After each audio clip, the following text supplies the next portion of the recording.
welcome, Tracey. And maybe if you can just start off by telling me who you are and what you do. I'm Tracey Stratford. I'm from a farming community in Addo. We've got a guest house called Avoca River Cabins. Yeah, we are a working citrus farm in this region. So yeah, and we do venues, venue hire, wedding functions. So yeah, that's where I am at. We're just outside Port Elizabeth. I can't even pronounce the new name, so I won't even try yet. Yeah, I'm not going to put you on the spot like that. I think I'll give you a few more weeks before you have to have it down. I've got to get the click right. Yes. So Tracey, you sent through a nomination for somebody that you consider to be a super lifter. Can you tell us who she is and why you nominated her? Oh, she's a dynamite in a little package. And when I say that, I really mean that. She's two brickies and a tiki eye, and she's just, yeah, a fantastic person, Lisa Ker. I came into tourism, well, my parents have been in tourism for the last 23 years, but we moved from Johannesburg about 7 years ago. And I came into the industry knowing absolutely nothing and was terrified of all, especially all the different, yeah, the abbreviations for tourism and who's who, and Lisa was absolutely amazing in all that. I used to pick up the phone regularly and help, and yeah, she sent through, especially when we were starting weddings and policies and all of that regulation. She was just instrumental in guiding me, and was a true, yeah, just amazing in her teachings and sharing knowledge. And it was just so unselfish and amazed me, because we're in the same industry, but yet she was so willing to share. And I come from a teaching background, and that is how we operate in our school, is where we shared all the information and split the load. So it was just so refreshing to meet somebody and to have somebody. I've known Lisa for a long time. And it was just so, yeah, so amazing. I remember when they actually left Johannesburg and moved down to Craddock, and we did exactly the same. I mean, our families also, we're all very much family run businesses here on the farm. So yeah, she just, and what she does, I mean, I do follow her on Instagram just because all her postings and stuff are just so wonderful to see, and what she's doing for so many others. She's probably one of the most unselfish people I know. So yeah, from that side, I could not nominate her. As we were talking in that, I can't remember if it was Tourism Tuesday where I saw it, straight afterwards, I just, yeah, she just needed to be nominated, and yeah, to give somebody thanks for all that she does for others. And if you ever go to Craddock and you see the tasters and you see how tastefully they're done and beautifully, and it literally, I know it's cliche to say home away from home, but the warmth and hospitality that you will receive from them is just, yeah, amazing. It always used to be our stopping point from Joburg to the farm, even though Craddock's only 3 hours from us. We just always love to have a good, proper Karoo breakfast or a meal, or yeah. So she's just an inspirational person. And talking about that inspiration, before we started recording here, you mentioned that you're on the local tourism board, and it makes me think that the influence she had on you when you kind of were just starting out in this industry probably had quite an impact, and it's probably led to you doing something similar to the people you've encountered along the way. So how has she inspired you as you've gone through your journey in this industry? Yeah, absolutely. I mean, the Addo tourism side was quite by default. I think I was kind of forced into becoming, yeah, a vice chair there. So that, yeah, and it's still daunting, but I've learned an incredible amount. And I mean, they often say it's rather to be in it than to be out of it. So I've had to ask a lot of questions along the way, and yeah, I still am learning a huge amount. I think all like the Tourism Tuesday, those type of gatherings that we do have and chats have inspired me to actually, yeah, to do more for our community. And that's why I wanted to become part of the Addo tourism, was actually to get, yeah, more footprints through here, and just to form a louder mouthpiece for South Africa as a whole, and just, yeah, enhancing the Eastern Cape and getting people yeah, to link to Craddock, to link to all the various places that we have on offer here, which are so beautiful. And having grown up here in this area and gone to school, and yeah, I even went to school on a horse cart, would you believe? I mean, my kids think I'm an antique when I say that, but that is how, yeah, we had horses and we utilized what we had. And so a great upbringing, and it's easy to share stories with internationals. And yeah, I think I love sharing them, and hopefully the tourists don't get too bored hearing our stories. So yeah, it's easy to chat about what we have on offer and the stories that we have. There are lots of stories that can be told and haven't been told yet, and we're dying to tell them. And I think Lisa has a similar, yeah, she has many stories and many things that she shares from her community. So to link them all and to share that with overseas is just a dream. It would be wonderful to be able to share that with overseas people, you know, just that they know when they're coming here, it is, yeah, true South African hospitality.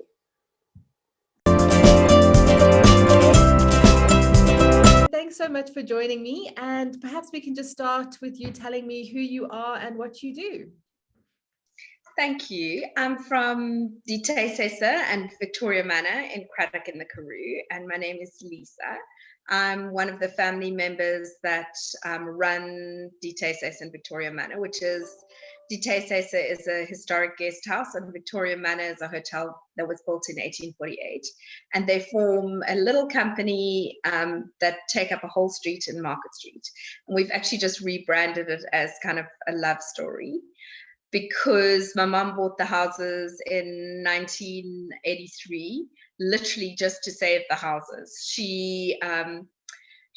They were going to be broken down and there was no need for tourism at the time. And she literally just restored the houses out of love. So it's actually a beautiful story. I actually love those kind of love stories about women who is not the stereotypical love story, you know, like I just think it's so great when you find a woman who's just been driven by a complete passion, who's just been won over by an idea of what something can be, and it turns their whole life around, and then not only their life around, but everybody else that follows. So what was it like growing up with somebody who was that kind of person? Well, I think Mum is the inspiration behind so much of what we do, because as I said, you know, it was a love story. It was a passion project. It was a street that had been forgotten, and no one wanted to stay here, never mind even work for her. And she just looked at the houses, because she had experience in decorating and renovating, and just thought they can't be destroyed. So she started restoring one house at a time, and it basically is like dominoes, and now she owns pretty much the whole street, and the hotel was on the corner of the street. So that's actually let's call it our playground, our historical playground. So we're so lucky to have these beautiful houses that have been restored, as well as the hotel. That's where I'm sitting at the moment, in the hotel.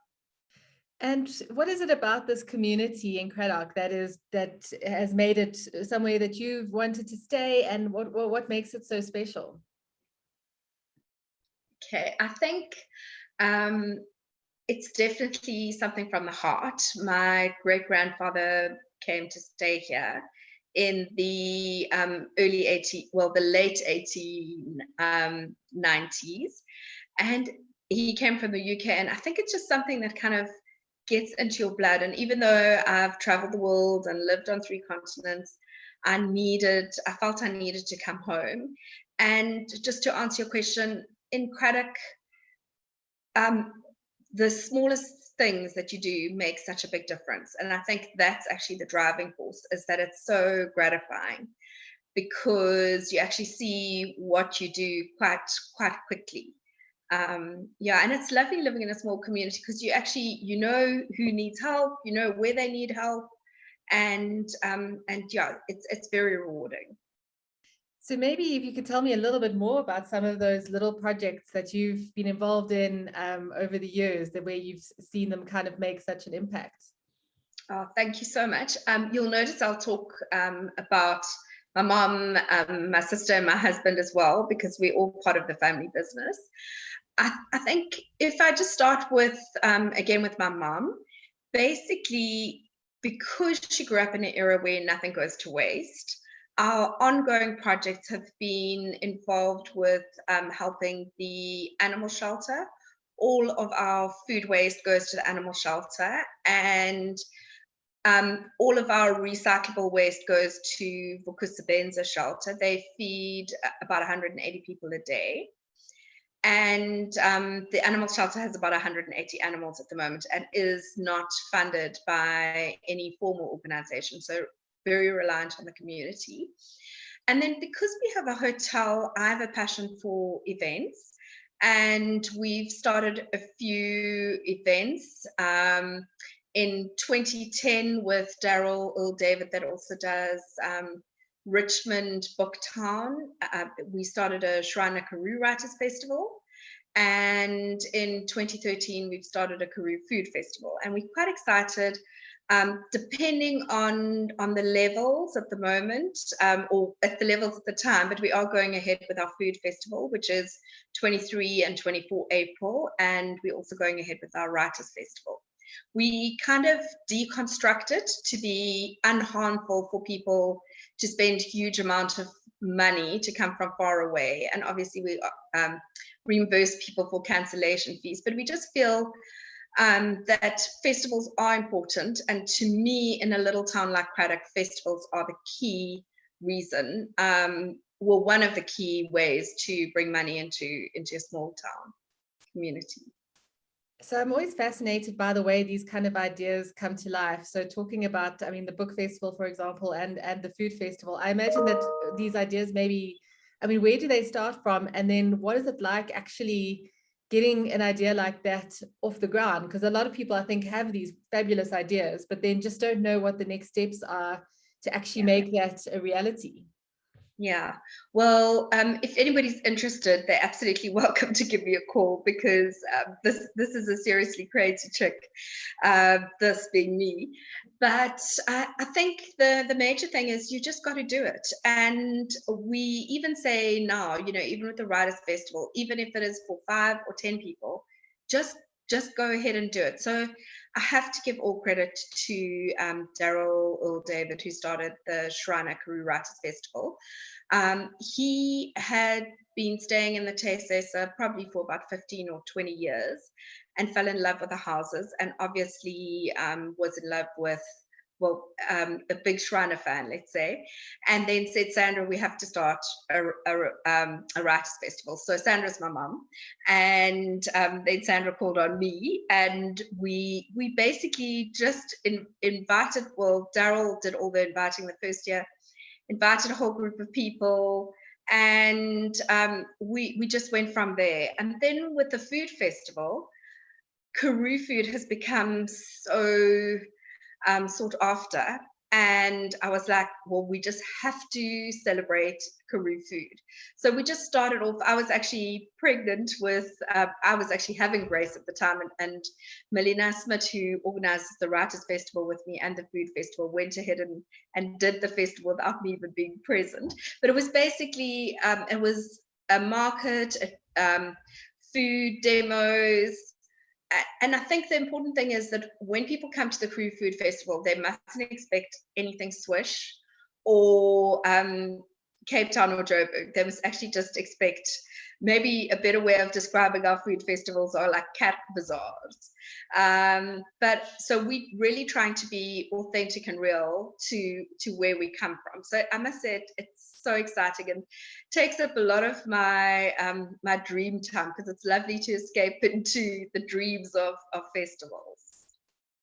Fantastic. And now, I mean, for this last year, I mean, you know, with lockdown and I mean, there isn't a tourism business that hasn't been impacted. Yeah. What have you been doing to kind of keep people's, you know, their spirits up? And I mean, I think it's so fantastic that these events are going ahead this year and adapting to a format that works for our new environment. But what are some of the things you've done to kind of keep people, you know, positive? That is a great question. I think what we've done to keep people positive is just to deal with the fact that the reality is the reality, and just try and work as cleverly as we could. So just for example, I said to someone, I think it was the 25th of March, kind of sat with mum and I was like, oh my word, mum, what are we going to do now? And then she reminded me that when she bought the houses at 28% inflation. So what I'm trying to say is hard things and tough things happen, and it's kind of how you respond to it. So we were very lucky because from the beginning, we were open because we live in a town that is en route. We're on the main road from Joburg to PE. And obviously, we're also 800 k's from Cape Town and Durban. So we're lucky that we've always been a through town. And I think what is important is people do love and care about you. And it is important to be honest with people, but also to tell them that actually it's not so bad. So one of the lucky things is we actually became a COVID isolation center. And that helped us enormously. See, we're really lucky that the hotel and the taste houses are separate. So Department of Health ran a brilliant isolation center where the only thing we did for our patients was cook for them and then kind of deliver food outside the room. So we managed to keep our business alive with that. And then our December traffic, because we're one of the major stopover routes from Johannesburg to the coast, our December traffic was probably one of our happiest times because people are aware of how the hospitality industry has suffered. And I have to say that our regular guests came and supported us. They stayed with us one day en route, on the way back, and just through their words and deeds and actually just supporting us, we were so grateful to them. And we told them it was kind of like the cherry on the top of our year. And I think, I think it's important to be honest. Yes, stuff is hard, but this is the way it is. So how are we going to deal with it? Well, we make the best of it, and you look for creative opportunities. So one of the other things that I've always had a passion for doing, and I haven't got it off the ground yet, but I think more than any time now is a good time to look at Craddock becoming a skills center. So a skills center for the hospitality industry, but also for entrepreneurial and artisanal skills like plumbing and electrician. So we're going to start to look, because now we've got houses open, we've got the space and the time to train. So we are looking into starting a whole lot of projects like that. So hopefully that'll work quite well. That sounds absolutely fantastic. And I think also I've seen what seems to be coming through as you're talking is there seems to be a real kind of collaborative energy amongst the community, this Karoo community, where these projects become, they're group projects that you all work on together. And I think that's quite unique, because I think sometimes people have a sense of people talk about a small town mentality where people are, competitive, and, all they're trying to do is kind of get rid of the property down the road. So, I mean, I think what do you think it is about your community that makes them so keen to kind of put all of that aside and just work together on these wonderful initiatives? I think we have had a really tough year as a community, not just with COVID. Our municipality is really struggling, and so I think basically everyone's kind of it's need, and it's also like, well, if we don't do something, then no one will. And what I've really enjoyed is watching young people that have studied at Nelson Mandela University and various universities coming back and really wanting to make a difference. working with a lady called Nandipa at the moment, and she approached me because she studied law, but she's passionate about events. So we're going to be working together. And I think the important thing is that we need lots of little businesses to make a difference. And that's also what we're trying to do with the food festival. The festival is once a year, but we are working with SPA to train our community cooks so that they can pop up at any time. And the training is basic business skills, presentation of food and themselves. So we're looking at opportunities, we're looking at a year plan and saying, okay, so the food festival is obviously something to look forward to, but where else can these cooks work in the next year? But Craddock, we do have a spirit of coming together because it's necessary. It's absolutely necessary. It's fantastic. And it's something you said there, just talking about, and this seems to be coming through as I've done more and more of these interviews. There's a certain mentality in a super lifter, and it's exactly what you said there. If we're not going to do it, who is? And I love that idea that they're not going to sit back and wait for somebody else to tell them what to do, that you've had the idea, you've got the vision, and you're not going to sit back and wait for somebody else to step in and run with it. Like it becomes your mission and you're going to see it through to fruition. I think that seems to be one of the differentiators between people that get these things done and off the ground. Yeah. Well, I think it's just, we have to. We're at the situation where, as literally, as I said, it's become a necessity. And I think another important lesson is also learning that you can't do everything.